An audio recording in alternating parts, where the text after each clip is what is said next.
خاص طور پہ آتا ہے جی رزق میں اضافہ، کس طرح وہ رزق میں اضافہ اور اس کے لیے کوئی وظیفہ، اس میں کوئی بتائیں آپ۔ اچھا، رزق میں اضافہ ہم چاہتے ہیں لیکن محنت نہیں کرنا چاہتے۔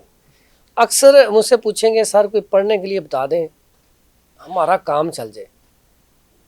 اب میں کہتا ہوں آپ نے یہ پڑھنا ہے لیکن آپ نے اپنی کوشش پوری کرنی ہے، جاب پہ جو بھی آپ کا کام ہے نا اس کے اوپر محنت کرنی ہے۔ بالکل، کیونکہ محنت کے بغیر تو اچھا، کچھ بھی نہیں ہے۔ محنت کرنے کے لیے تیار نہیں ہے۔ ایک حدیث ہے پیارے نبی حضرت محمد صلی اللہ علیہ وآلہ وسلم، ان کے پاس ایک نا صحابی بیٹھے ہیں، کچھ عرصہ بیٹھے رہے تو نبی صلی اللہ علیہ وسلم نے سوال کیا، پوچھا، نبی صلی اللہ علیہ وسلم نے پوچھا کہ خیر تو ہے آپ بیٹھے ہو ادھر؟ تو نبی صلی اللہ علیہ وسلم کو تو پتہ چل گیا کوئی نہ کوئی کام ہے، تو کہتا مجھے بھی کوئی مال غنیمت میں سے دے دے، میرے گھر کے حالات بڑے کمزور ہیں۔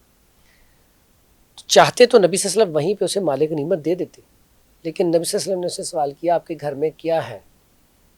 صحابی نے کہا جی ایک پیالہ ہے اور ایک چٹائی ہے۔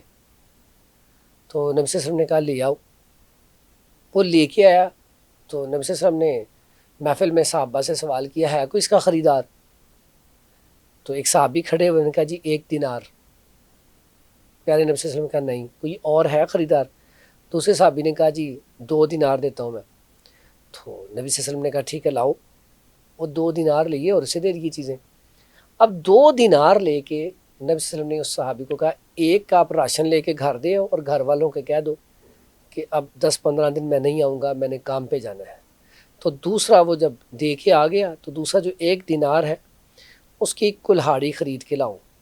وہ کلہاڑی خرید کے لے آیا تو پیارے نبی صلی اللہ علیہ وسلم نے اپنے ہاتھوں سے اس کے اندر دستہ مبارک ڈال کے اسے تیار کر کے پکڑا، یہ لو اب جنگل میں جاؤ، لکڑیاں کاٹو، کاٹ کے منڈی میں بیچو، بیچ کے 10-15 دن کے بعد آؤ میرے پاس۔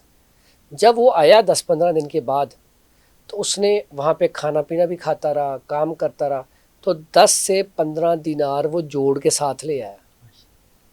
یہاں پہ ہمیں ایک سبق یہ ملتا ہے کہ پہلے اپنی محنت پوری کریں، اس کے بعد وظائف کریں۔ ٹھیک ہے، اگر آپ کام پہ جائیں نہ لیٹے رہیں تو من سلوا تو نہیں اترے گا۔ آپ محنت کریں گے، ساتھ آپ وظائف کریں گے تو پھر رب انشاءاللہ اس میں خیر کر دے گا۔ تو اس میں پڑھنا کیا ہے؟